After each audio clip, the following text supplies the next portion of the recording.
What's up, ladies and gentlemen, and welcome to this POV review by Autobahn. My name is Max, and today we are taking a look at the Aston Martin DBX 707, which for a while there was the most powerful SUV out there, which was quite a cool accomplishment by Aston Martin. It has been passed since by the Ferrari Purosangue, but it is still a very competent car and a very quick SUV. So today I'm going to show you around it, show you all the cool stuff on it, and then we'll take it for a drive towards the Autobahn for an Autobahn blast. Now, this car, I have to say, is courtesy of Mr. BMW M Collector on Instagram. Go check him out. He has an awesome collection of cars. He used to be like an all BMW collector, but he's transformed since into a collector of different cars. So he's got the DBX 707 now. He also just bought the GT4 RS by Porsche. And he also has an RS Spider, 718 RS Spider coming, which is quite amazing. So yeah, he's branched out a little bit and started to explore other brands, which is very good. I mean, the man has taste, as you can see. DBX 707, very cool car, super rare. You don't see them that often. They, of course, are very expensive, but they do offer something that the others don't really, because it is like its own thing. There's nothing, you know, close to this. If you drive an XM, for instance, yeah, you're still driving a BMW. A Lamborghini Urus is basically an RSQ8, which handles a bit better and has a fancier body kit. This, however, really is like something special, and I quite like that.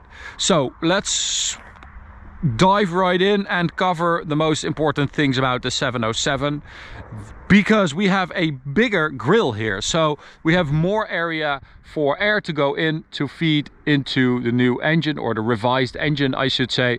So you have a bigger mouth here, which wasn't small to begin with, but it definitely adds even more aggression at the front. This car also has the upper carbon fiber package on the exterior, so that means that you get these two fins in carbon fiber, the mirror caps, the side blades here, and a little spoiler at the rear. There is also a lower carbon fiber package, which would mean you get like the little splitter things and the side skirt and the diffuser, but this is a bit more suitable for everyday driving. Now, we also have some bodywork changes here, like little winglets or bumper extensions to reduce drag and to keep lift neutral, and also to get rid of some of the turbulence around the wheels. Still, DBX, such a handsome car. This is a really good looking SUV, if you ask me. I think it's super cool. It looks special, it looks aggressive, it looks quite small, even though it's actually quite a big car, but they've managed to hide that really well, which I like. So let's take a look at the wheels, because these are the 23-inch wheels that are specific to the 707, combined with behind that standard carbon ceramic brakes. That combination, wheel and ceramic brake, means that you have a 40-kilo reduction of unsprung weight, which is very important. It is a big difference for the handling of your car, and also I think, you know, standard fit ceramics is a very good idea with a car that weighs 2245 kilos and that goes 310 kilometers an hour. So really good idea there. We've got Pirelli P0s around that. As I said, little carbon accents there, very nice. And I think they did a couple of really smart things. So you've got all those lines like running across the side here, which means that you don't have a big surface, and that means that the car feels like smaller and lower, but it's actually quite large. So yeah, very smart design there. At the rear, we've got a little carbon spoiler extension there. You can check out BMW M Collector on Instagram, as I said. He's got a little sticker there.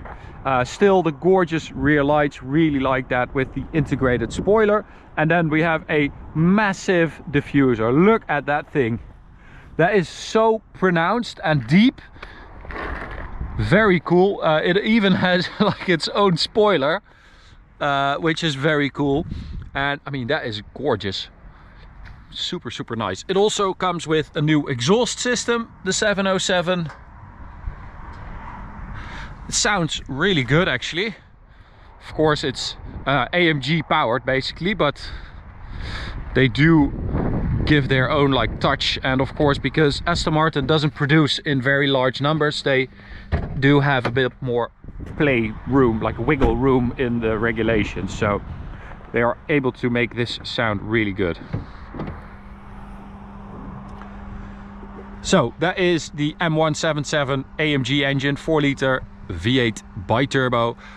It is a really good engine. It fits this car really well because you have that sort of brutality, that bark that the original Aston Martin V8s also had, but you know, a lot more modern.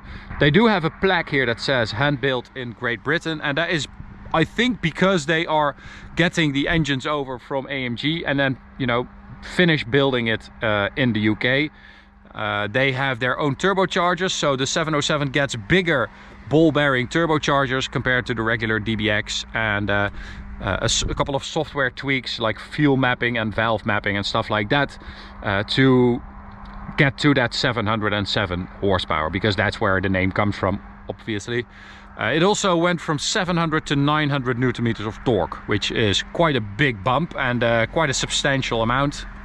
But yeah, it's like an evolution of the DBX. They changed a couple of things that, you know, people were complaining about. They changed the air suspension, for instance, so you have a little bit more control. They changed the air suspension and like the dampers, and also the active anti-roll bars have been reworked, reconfigured for the 707. And then interior wise, we've got a lovely spec here with this gorgeous black and brownish leather with brown seat belts. Super cool. Lovely rear seat there as well. And yeah, this is just such a nice place to be, and the seating position is really good because you sit like more straightforward. Your legs are a bit more straight than in a regular SUV, so you feel like you sit inside it and you have like a really good driving position for sporty driving, but also for longer distances. I think this is much more comfortable than like sitting on top of it, which is the case with some SUVs. Now, really the biggest drawback for me in this car is the infotainment, of course. So this is a Mercedes system from a couple of years ago, and it wasn't the best when it came out, and you know, yeah, it's still not great. It's not even a touchscreen, so you have to use this horrific knob. No, this is, it's bringing me back to it's bringing me back to like 6 years ago when I also said that I didn't really like it, and it was new basically. And you also have this laggy engine data. There we go. So that's the one. You might recognize it from AMG's from 2010. We do have a new drive selector there for your driving modes and your manual mode, stuff like that, traction control, damper control. Beautiful carbon fiber piece there on the center console, floating. So you have, what is that? Is that a wireless charging pad? I think so. Down there, some storage in here. All the leather is just so soft and it's everywhere. Beautiful carbon here on the door. Yeah, it is. Oh, the interior quality is really, really good. Love that. I love this car. It's such a nice place to be. Steering wheel, super nice as well. Big carbon pedals, matte carbon fiber here. It is so sweet. Now, another cool touch is the key. Just wanted to show you guys that because this is beautiful with this like Aston Martin logo behind glass logo there. It's very heavy. Yeah, those are some nice touches. I really like that. Okay, so we've got two ways to start the car up. The first one is the regular one. So you hit the brake, the starter button glows red. This is your early morning, don't want to anger the neighbors anymore. Since I bought a DBX 707, they're already pretty angry, so that's the start button you use for that neighbor. If you want to have like a proper startup, you hit the brake and then you hold the left pedal and then you can see it flashing. You get a bit more drama. It's not super loud, but you get a bit more drama. So that is quite fun. Gearbox also changed for the 707, so it is still a 9-speed, but it uses a wet clutch now, and that means you also have a proper launch control, and the shifts are a bit harder, a bit firmer. And then linked to that, you also have a new reinforced electronically controlled rear differential, and also a software change, so it sends more power to the rear at all times basically. So we hit manual with that button, and immediately, literally, like you've been driving it for 5 seconds and you're like, what the hell is this thing? And how did they do it? Horsies, it is like freaking sorcery, this thing. It really is. The regular DBX already drives like super well.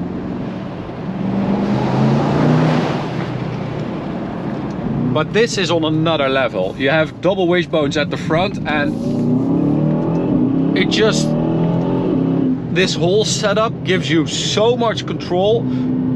The thing is super compliant. It soaks up everything. I'm in Sport Plus, so the dampers are in the most aggressive setting, the hardest setting. The air suspension is at its lowest, but still it absorbs everything while giving me, like, look at that. It gives you super direct steering, but it's not annoying. I don't know how they did this. This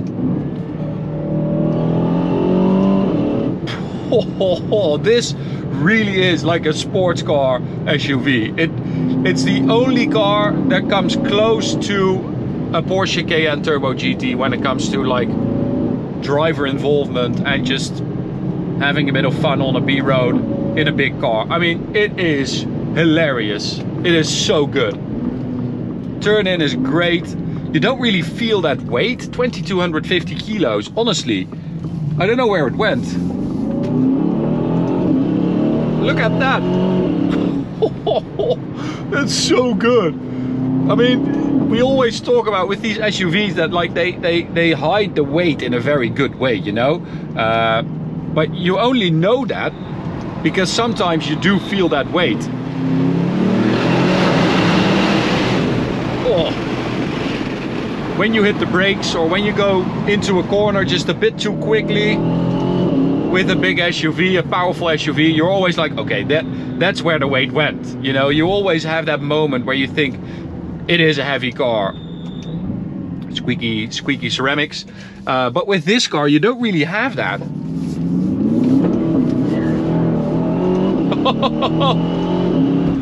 Oh, this is so good.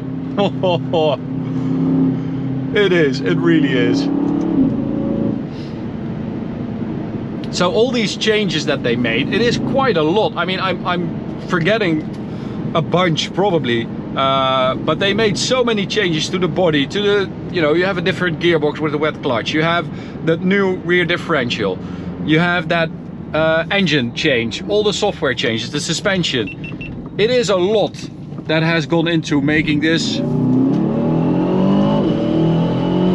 an absolute monster. It really is super impressive. But before we hit the Autobahn, I just want to tell you about today's sponsor, which is Petrol Vibes. We've got the F12 on the wall here. As you can see, we have used it to dress our workshop. It looks absolutely stunning. I love a good silhouette of a car, and you can buy this too at petrolvibes.com. It is made from 2mm thick steel. They laser cut that.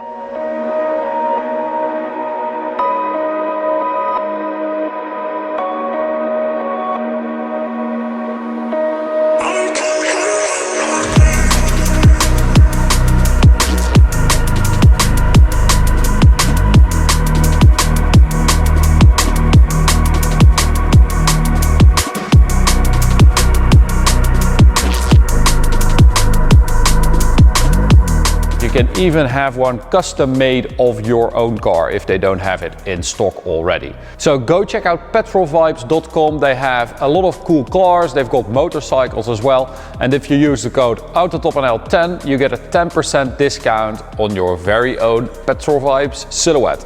Go check it out and enjoy the video. just grips. So let's put the gearbox in drive, let it shift itself, and then hit the throttle. Windows, you do hear that they are like quite thin, or not thin maybe, but there is some wind noise here. You also have quite a bit of engine noise, luckily, so that is very nice. So let's soften up those dampers a little bit for the Autobahn.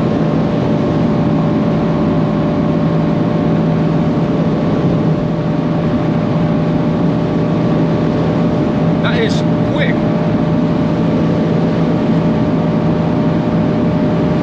I mean, this is a big car.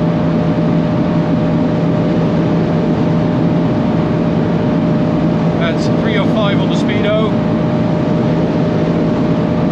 310 it should be able to do, but you need a lot of space for that, as you can see. 3.7. Now here's the funny part. The owner did like 316 on the speedo with this thing. I mean, that must have been a crazy empty stretch of Autobahn, because you do need the space.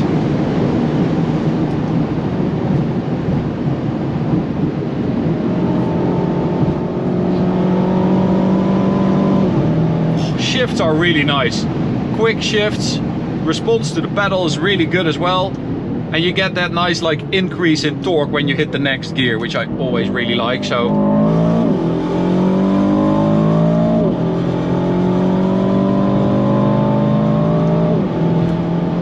yeah, very good setup this.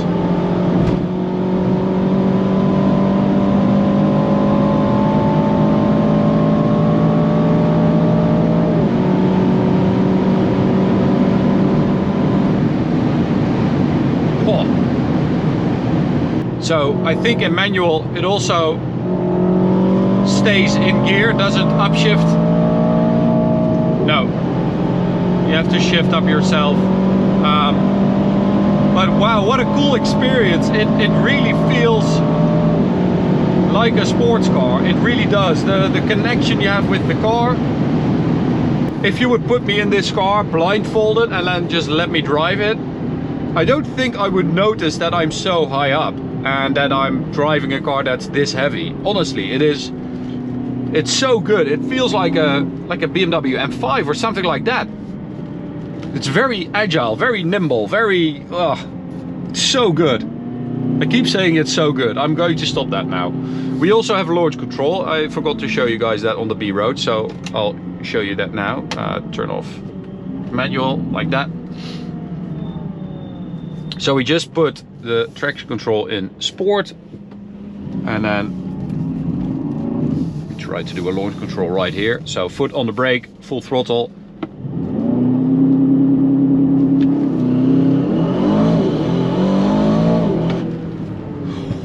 Oh, that's quick. That's like 3.3 seconds, I think, according to Aston Martin. Look at how this thing goes into this corner. It is stunning. It has no right at all being able to do that. Outrageous.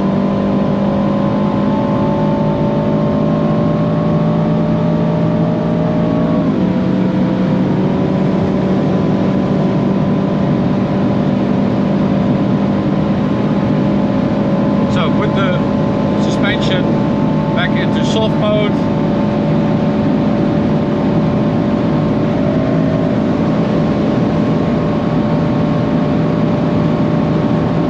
I mean, it is quick,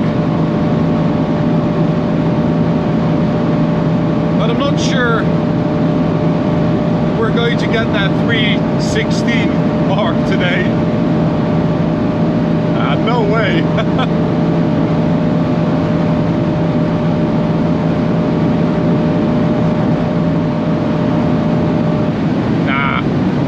That's crazy.